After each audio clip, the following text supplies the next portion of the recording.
Bien, doctora Vanessa Hudson, a nombre de la Facultad de Jurisprudencia de la Universidad de Guayaquil, le damos la bienvenida y queremos agradecer por su valiosa participación, por su concurso en este webinar, en este mes de aniversario de los 154 años de existencia de nuestra alma mater, de nuestra Facultad de Jurisprudencia, Ciencias Sociales y Políticas.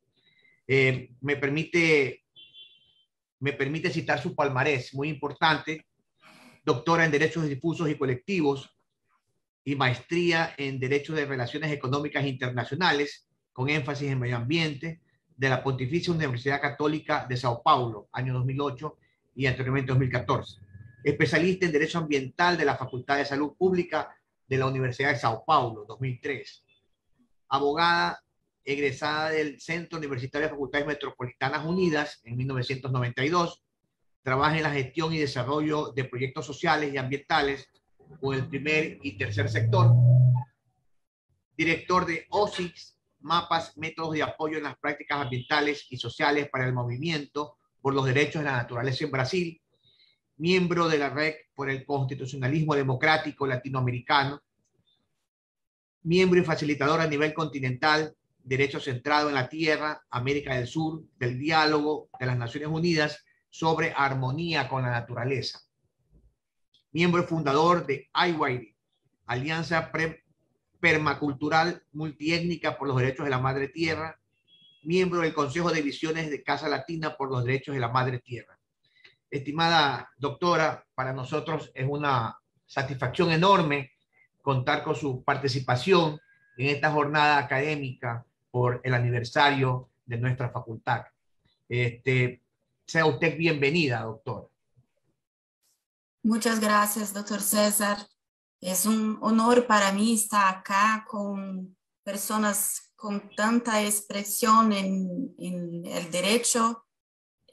Sobre todo, cumprimentar a usted y a toda la facultad, a toda la universidad por su fecha de cumpleaños, en la persona de doctor Leonel Fuentes, que me hizo esta invitación. Y como dije, es un honor y una alegría estar con ustedes en este momento tan significativo. Es también un desafío para mí hablar luego, después del profesor Dalmau, con quien tuve la oportunidad de escribir una obra colectiva en que yo fue el editor junto con un brasileño, profesor Fernando Dantas, la profesora Liliana Archuí y la profesora Cláudia Storini. Profesor Dalmau, que escribió el primer capítulo de esta obra para tratar de este tema que yo ahora traigo para compartirnos todos nosotros acá. Si me permite, doctora, por favor, un segundito, algo que se me escapó. Su intervención es de 30 minutos, el tiempo en el cual puede hacer la exposición, y su tema es los derechos de la naturaleza, un nuevo paradigma para la humanidad. Adelante, doctora. Gracias. Perfecto, sí. Este tema es un tema que el profesor Dalmau trató en este primer capítulo, con el nombre de Fundamentos para el reconocimiento de la naturaleza como sujeto de derechos. Por esto y por toda este saber que trouxe para nosotros la cuestión de la política, me siento desafiada. Es un honor y un desafío para mí. Yo quería saber si puedo compartir una pantalla. Yo no creo si pregunté esto antes y me olvidé. ¿Es posible o no? Compartir una pantalla. Yo puedo acceder a esta pantalla de acá. Quiero saber si es permitido. Por favor. ¿Sí? Sí. Ok. Vamos, sí puede, doctora. Okay. Adelante.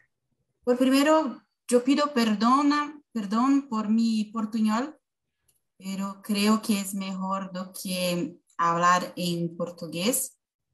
Esta presentación del profesor Dalmau me casi que me invita a hacer un debate con este conversatorio con el profesor Dalmau, abandonar mi presentación porque su ponencia hace un conversatorio con que nosotros traemos en la cuestión de los derechos de la naturaleza, que es la cuestión de la ciudadanía. Y cuando ejercemos la ciudadanía, hacemos política. Solo que cuando tratamos de los derechos de la naturaleza, la ciudadanía es una ciudadanía compartida con todos los miembros que pertenecen a esta misma casa, la madre tierra, que son hijos de esta misma mãe, de esta misma madre. El Papa Francisco, por primera vez, trouxe en la Laudato Si, la encíclica, la carta papal Laudato Si, esta expresión de la ciudadanía ecológica.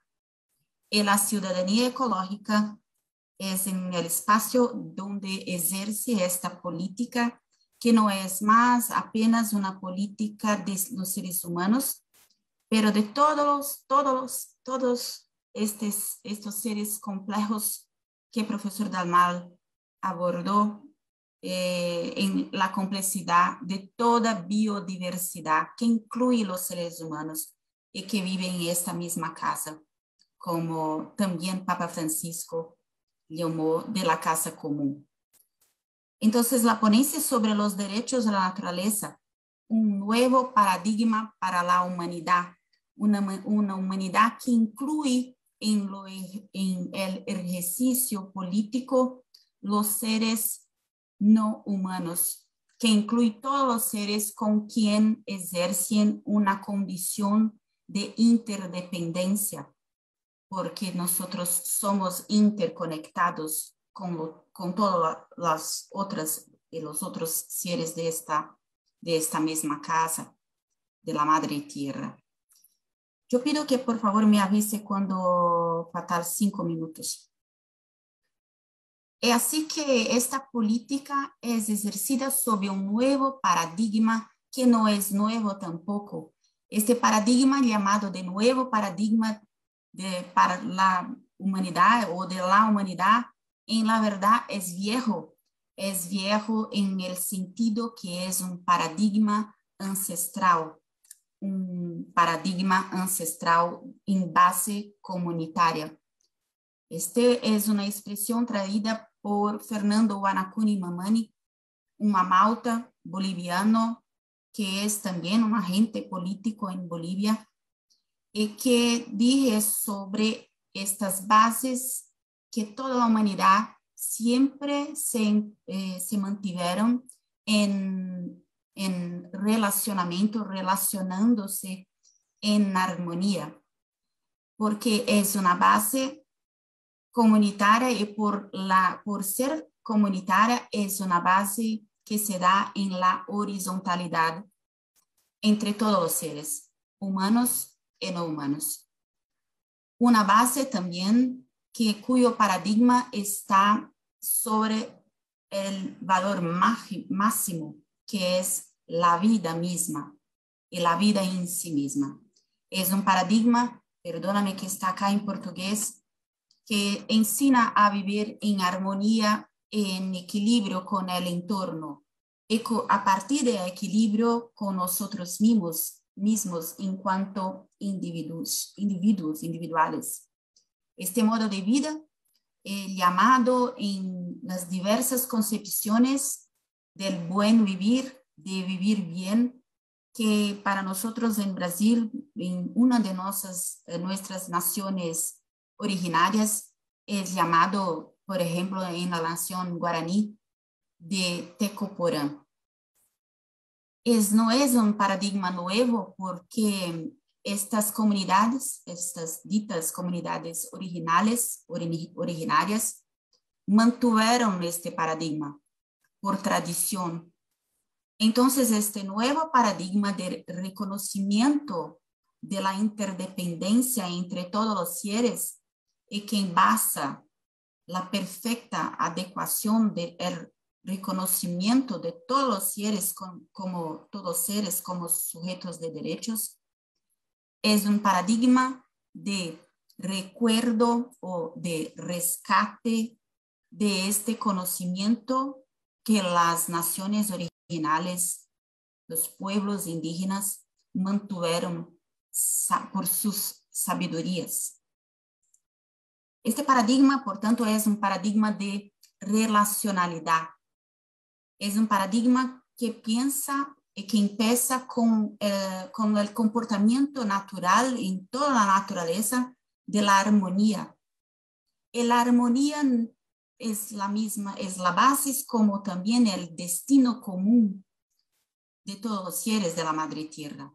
La armonía con la naturaleza no presupone una ausencia de conflictos, pero una constante evolución. Y ahora recordando de nuevo la ponencia del profesor Dalmal, la evolución política acompaña exactamente el desarrollo de los cambios naturales de la propia naturaleza.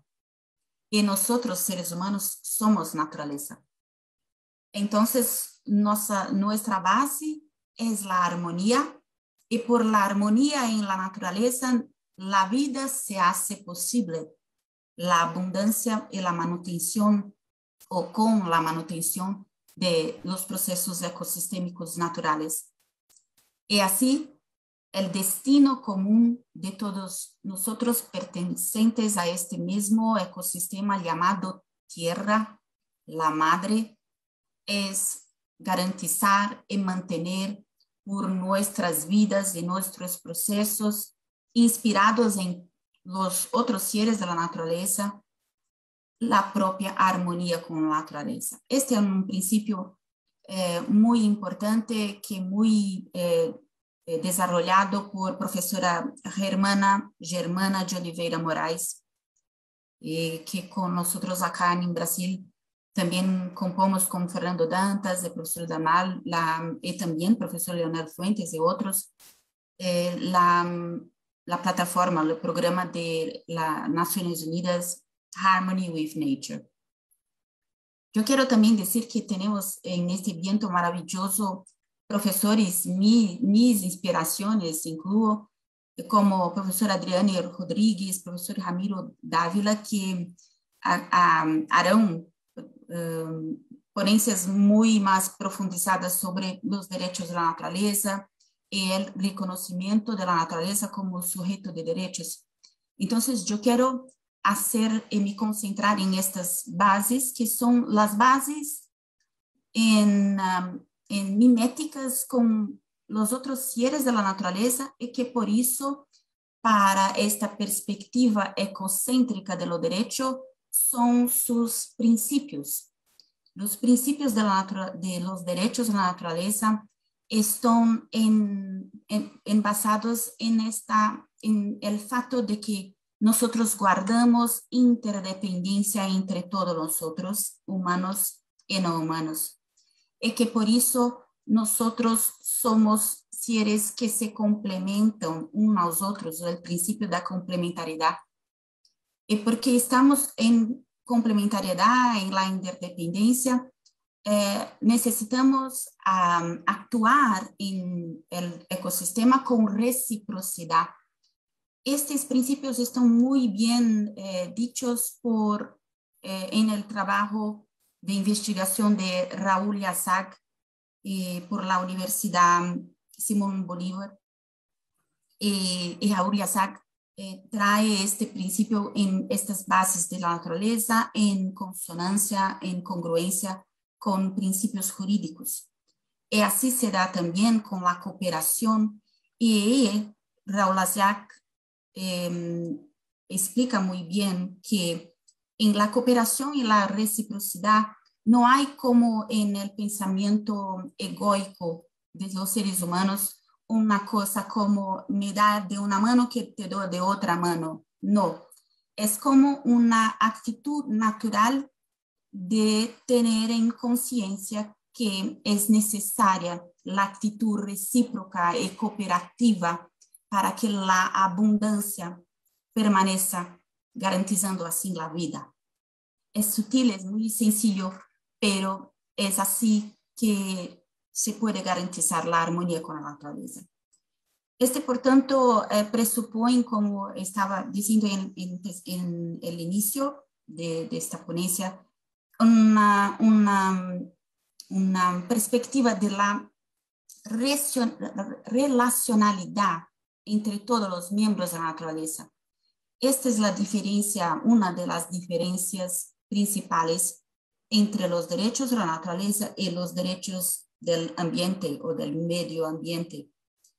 En los derechos de la naturaleza no pensamos en cómo gerenciar mejor los recursos naturales para que garanticen la utilización para las generaciones futuras, porque la naturaleza, para los derechos de la naturaleza, que es basada en las cosmovisiones de los pueblos originarios, no es un bien con valor económico, tampoco apropiable o utilizable. Es un otro ente con lo cual nosotros nos relacionamos. Entonces, la convivialidad y las formas de relacionalidad en este cosmo común, en esta casa común, es la principal columna para el desarrollo de este derecho. Así es que en mi libro, en mis investigaciones, trabajé mucho con Humberto Maturana, un teórico, un biólogo, un teórico chileno que trata de las cuestiones de conversación, cómo se ponen las cosas en armonía, no apenas con lo diálogo, pero cuando se abre el diálogo de forma muy amplia para hacer una conversación, de modo que nosotros reconozcamos unos a los otros, humanos y no humanos, como interconectados, interdependentes y seres interrelacionales basados en una misma energía y un mismo pensamiento, que es la biología del amor, que es la tesis de Humberto Maturana. En la comunidad planetaria debemos ejercer la natural biología del amor, porque cuando nos ponemos contra este comportamiento, que es el comportamiento de la inclinación natural al amor, este amor que no es un amor piegas, no es solo un amor romántico, pero es el amor que hace con que las cosas se unan y se cocríen, el amor de la creación. Humberto Maturana, yo quiero traer esta parte de que invoco también en mis investigaciones con el libro Derechos de la Naturaleza en Brasil. Dice así: la periferización como marginalización humana ocurre cuando vivimos y convivimos fuera de nuestra condición natural biológica, que es fundamental de todos los seres, que es el amar. El amar ocurre como el dominio de las conductas relacionales a través de las cuales alguien o otro, la otra o todo más surge como legítimo otro en convivencia con este alguien. La medida en que el amar es un ocurrir, un suceder, o que un observador distingue como conducta amorosa, es una dinámica relacional de convivencia, de coexistencia, que es centrada en el respeto por sí mismo, de los otros y otras, no espacio social a que se pertenece. Y lembrando la comunidad comunitaria, espacio social con todos los seres de la Madre Tierra. Amar, dije Humberto Maturana, es ver, reconocer, no sentido de reconocer, es amar. Quiere decir que no estamos hablando de sentimientos, no hablamos de valores, de ser cariñoso o compasivo, es sí de la dinámica operacional da mutua aceptación que dio origen al ámbito social desde los primeros insectos sociales. Todos nosotros, miembros de esta casa común, ejercemos una dinámica social que necesita ser extendida y reconocida para que haga la armonía con la naturaleza. De ahí, el reconocimiento de los derechos de los otros miembros de la naturaleza es tan necesario. Una vez un indígena preguntó para nosotros en un grupo de estudios, pero ¿quién dice a usted que la madre tierra y otros seres quieren reconocimiento o necesitan de reconocimiento? Ellos, por ellos no, pero el pensamiento occidentalizado, el pensamiento con la perspectiva antropocéntrica que nosotros tenemos, y el propio derecho es basado en esta perspectiva antropocéntrica, nosotros necesitamos de ver este reconocimiento para reconocer. Es una lenguaje propia de los seres humanos. Yo quiero traer, por tanto, la institucionalización de este tema basada en estos valores con las cosmovisiones de los pueblos indígenas, que pela primera vez fue reconocido en la Constitución, en una Constitución con Ecuador, pero antes de esto... Estimada doctora, disculpe, 5 minutos tiene. Está bien, gracias. Ok, gracias. En 2008, en la Constitución Federal del Ecuador. Y ahí, en 2009, las Naciones Unidas inauguró un programa, la armonía con la naturaleza, Harmony with Nature, y empezó conversatorios para debatir la aprobación de una Declaración Universal por los Derechos de la Naturaleza. En 2009, en 2020, en 2012, en la Rio +20, las naciones, los estados parte, por la primera vez, reconocieron que algunas naciones llamaban de planeta la Madre Tierra como Madre Tierra. Y lanzaron en el ítem 40 de la relatoría, el documento de esta reunión, un apelo para que todas las naciones adoptasen abordajes holísticas en el desarrollo sostenible.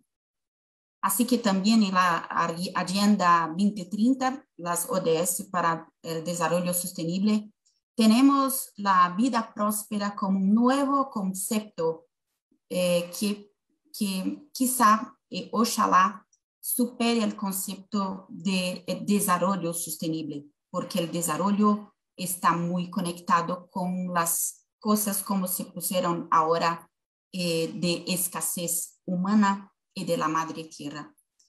Dije que las ponencias para la prosperidad es garantizar que las personas puedan vivir en armonía con la naturaleza, o sea, con los otros miembros de la naturaleza. Yo no voy a tener tiempo de hablar sobre aquella pantalla, pero quiero decir que acá en Brasil estamos trabajando con articulaciones políticas, haciendo política. Con esto ya tuvimos reconocida los derechos de la naturaleza en Bonito, un municipio muy interesante en Brasil, en el nordeste de Brasil. Paudalho, protegiendo las comunidades y también las comunidades humanas y no humanas, en Florianópolis. En estos 3 municipios que ahora tenemos promulgados en ley el reconocimiento de los derechos de la naturaleza, além de tenemos una inspiración para todo el Brasil, tenemos ahora un avance en políticas públicas promulgadas en estos municipios por causa de esta origen del reconocimiento en la ley mayor del municipio. Tenemos una transformación, por ejemplo, de las políticas de agricultura priorizando la cultura diversa que mantiene la riqueza de nutrientes de suelo, entre otras. Estos son algunos de los resultados. Es muy curioso que estuvimos hablando después de esta ponencia bellísima de profesor Dalmal, porque este es un resultado del ejercicio político por la comunidad planetaria.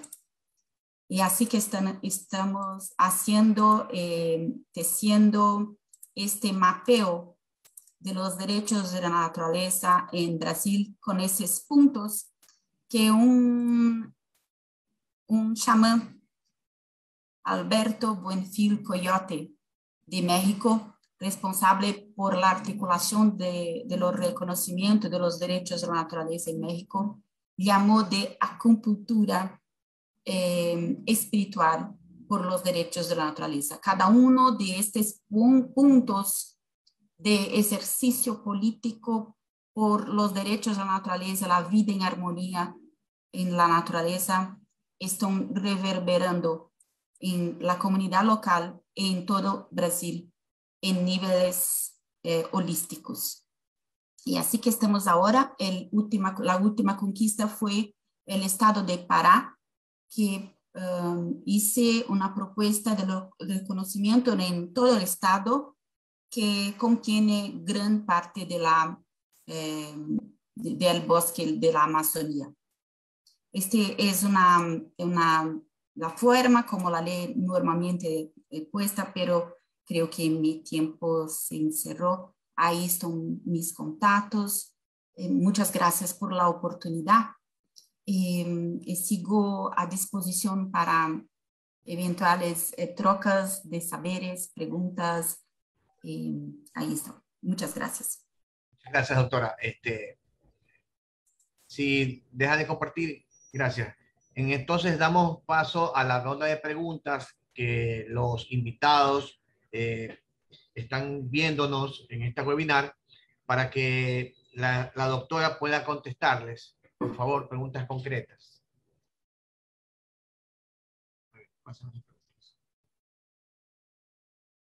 Las preguntas.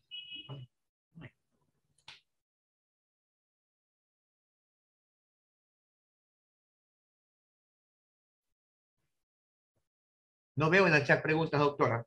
En todo caso, hasta que haya unas preguntas, yo tenía unas dudas respecto de la Amazonía que usted mencionó, doctora. Respecto del conocido y famoso incendio forestal que hubo en la Amazonía, el Estado brasilero, ¿qué medidas tomó al respecto en modo de reparación ante este hecho tan trascendental para la humanidad, ¿no? Ninguno. Nosotros estamos viviendo un periodo muy, muy malo en la política con este presidente que está en el poder y que no ejerce, además de no ejercer ninguna política en respecto a la protección de la naturaleza o de los pueblos originarios, que son guardianes naturales de esta naturaleza.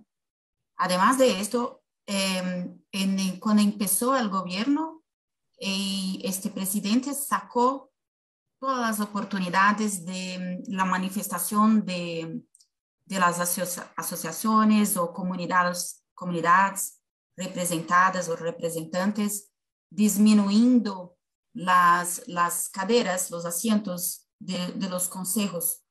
Entonces, no hay. Ahora la Amazonía está con fuego de nuevo. Ahora están con movilizaciones, Greenpeace y otras organizaciones se movilizando para la cuestión del fuego. Entonces, tenemos una situación muy desesperadora en Brasil. Mira, es como al contrario, no hay nadie de indemnizaciones, mucho por lo contrario, hay la retirada de la oportunidad de las organizaciones fuera del gobierno actuar en esta ausencia del gobierno. Ya, doctora, tenemos una pregunta del público. La pregunta dice, ¿cuál es la base del derecho a la naturaleza? Saludos. Eso dice la pregunta. Sí, en la última pantalla hay esta expresión. Es bueno que esto podría servir de inspiración. Por su vez, esto vino de una inspiración de la ley en Pittsburgh. Y que dije también como la Constitución de Ecuador. El municipio reconoce los derechos de la naturaleza de existir, prosperar y evoluir. Y deberá actuar no sentido de asegurar a todos los miembros de la comunidad natural, humanos y no humanos de la ciudad, o derecho al medio ambiente ecológicamente saludable y equilibrado, y a la manutención de los procesos ecosistémicos necesarios a la calidad de vida. Y ahí sigue la unión de los esfuerzos para poner esto en práctica. Pero yo quiero destacar que para mí esta ley es antes de una ley que visa fortalecer los procesos judiciales para defensa de la naturaleza. Esta ley tiene un contexto, un conteúdo pedagógico. A ley, antes de ser una ley sancionadora o indemnizatoria, ella es ordinatoria de la sociedad, de una comunidad. Así que nosotros entendemos que cuando un municipio reconoce los derechos de la naturaleza con toda la comunidad participando de este proceso, hay un inicio, empieza un cambio de conciencia para este entendimiento de las relaciones en armonía con la naturaleza. Y ahí el respeto que se da por todos los otros, incluso por los seres humanos, que hace falta hoy en día. Gracias, doctora. Hay otra pregunta del público. Dice, en caso de conflicto entre los intereses de una población y un área protegida, ¿los derechos de naturaleza siempre han de priorizarse? Esa es la pregunta. Muy buena pregunta, todas preguntas muy buenas. Esta otra diferencia que yo veo entre derechos a la naturaleza y derechos ambientales o del medio ambiente. En el derecho de medio ambiente hay una parte que es la parte de los principios de conservación, donde la naturaleza no humana se queda intocable. Para los derechos de la naturaleza, a base es una base de relacionalidad entre todos los seres de la naturaleza, incluso los seres humanos. Así que el conflicto es resolvido segundo un paradigma ancestral comunitario, donde todos se ponen en contacto con la escucha de todos los otros elementos de la naturaleza, porque los seres humanos hacen relaciones con los otros elementos de la naturaleza. No hay cómo separarlos. Somos naturaleza. Y este es un principio sobre el cual los derechos de la naturaleza se basan. No estamos tratando finalmente de algo que está apartado de nosotros, sino que estamos tratando también de nuestras propias relaciones humanas. Muy interesante, doctora. Hay otra pregunta. ¿Qué tan estrecha es la relación entre los principios de los derechos de la naturaleza y la práctica de filantropía? Gracias, Liz. Esa es la pregunta del ciudadano.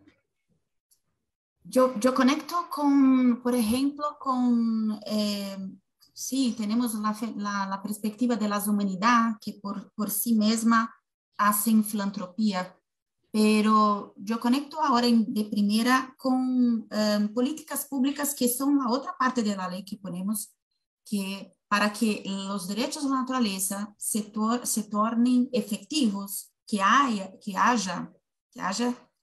efectividad en los derechos de la naturaleza, tenemos que ejercer con políticas públicas correlatas. Y una de estas políticas públicas es la política de la nueva economía, una economía que se haga por una regeneración de los espacios naturales y de las relaciones humanas y que aproxime las diferencias de vida, de condiciones de vida. Entonces, la filantropía está muy conectada con las prácticas de la solidaridad. Lémbrase, recuérdase de aquella figura que yo olvidé de hablar, pero aquella figura es una figura dinámica. A veces son otro principio que se pone al centro. La armonía con la naturaleza sale y la solidaridad, por ejemplo, puede ser en aquel momento, en aquel territorio, la principal condición o valor a ser practicado.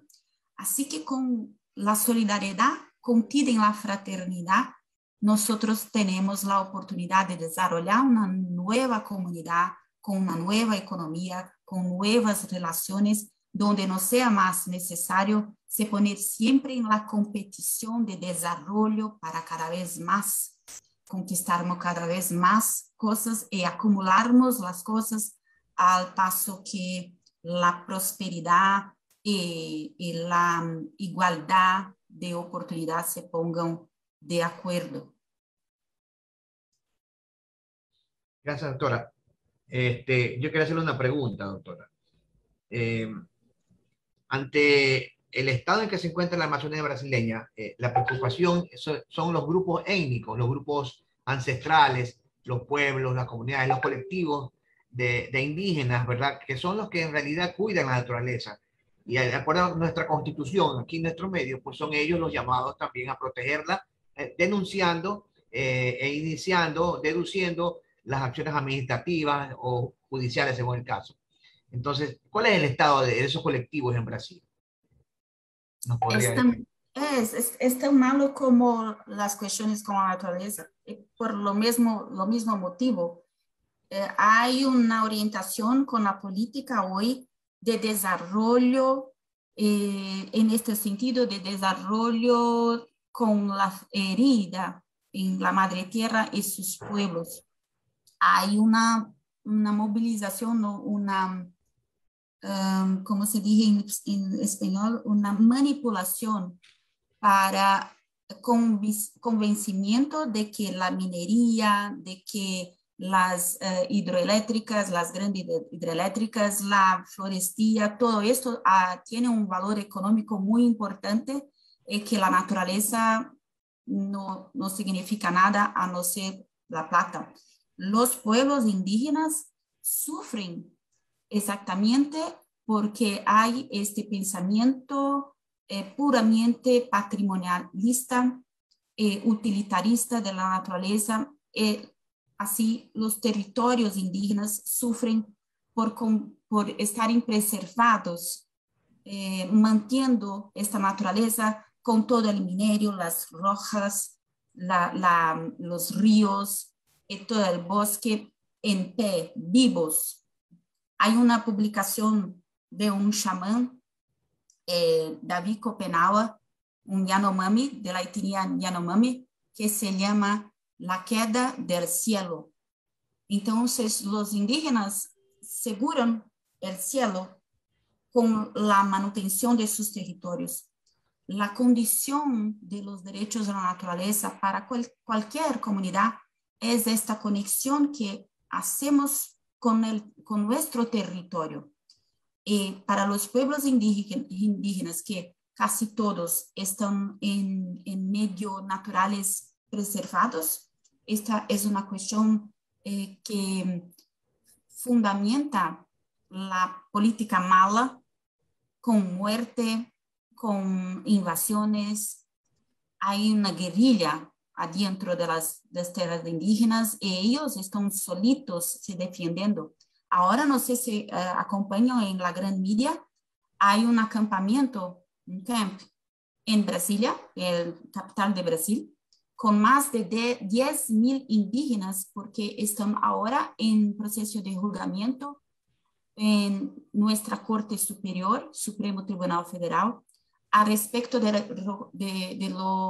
reconocimiento de los territorios indígenas basados en su ancestralidad, y no como un marco a partir de la Constitución Federal de Brasil que reconoció por primera vez este derecho. Entonces, los pueblos indígenas están siendo asesinados por la naturaleza entendida como valor económico, por poner en práctica este ejercicio de la política buena, de la política ancestral en bases comunitarias. Muy Esto me interesante interesa. ese avance, doctora, que ha habido en el reconocimiento de los derechos de los indígenas, ¿no? Ahora, otra pregunta mía, respecto, por ejemplo, al extractivismo de los recursos naturales en suelo continental o suelo marino, respecto a ese gran descubrimiento de petróleo que ha habido, ¿no? El segundo después de Venezuela en América en los últimos 30 años. Eh, También, ¿qué avance ha habido respecto a las energías limpias en Brasil? Llamo de energías limpas las pequeñas hidroeléctricas, ¿no es? Llamamos acá de PCHs, pequeñas centrales hidroeléctricas, pero todas ellas hacen severos daños en la florestía y muchas veces en los territorios de las comunidades indígenas se quedan abajo del agua. Tenemos acá un importante parque eólico con sus cuestiones también ambientales, como por ejemplo la cuestión de sonido o la cuestión de la mortandad de los pájaros, pero es, claro, muy más preferible do que la energía de origen fósil. Pero hay la cuestión de la commodity, el precio que el gobierno practica pagando la extracción de combustibles, de energía a partir de combustibles fósiles, es muy mayor do que el precio que practica para estimular y fomentar las otras energías. Entonces, tecnológicamente, nosotros estamos muy desarrollados. No sé si se habla así, desarrollados, pero sí, pero políticamente no hay interés. Hay una otra perspectiva que ahora con la cuestión de gobiernos anteriores se pone muy en la claridad, que son las empresas constructoras. No se necesita de empresas constructoras para hacer la energía fotovoltaica o la energía eólica, pero se necesita de una gran empresa constructora para hacer una gran hidroeléctrica. Y por ahí todas las relaciones y todas las negociaciones con el gobierno se hacen por las constructoras. Entonces, políticamente, de nuevo, la cuestión política es muy importante porque tecnológicamente no se convencen las personas, no se convence al menos el gobierno. Doctora Hasson, ha sido muy gratificante contar con su participación. Lamentablemente el tiempo es corto y se ha terminado, pero sí podemos ampliar para una nueva ocasión, ojalá se presente, ¿verdad? En que la cual la facultad la puede invitar también en participar en otros eventos académicos de esta naturaleza. Es muy interesante, como usted bien lo ha mencionado, Brasil es un país pues industrializado, con mucha tecnología, inclusive en la cual pues se podría atraer convenios con nuestro país, que es un país en vías de desarrollo. En todo caso, doctora, a nombre de la facultad, le agradecemos infinitamente su concurso, su participación, sus sabias exposiciones que hemos tomado nota nosotros. Le agradecemos por su participación y hasta pronto, doctora. Que pase muy bien.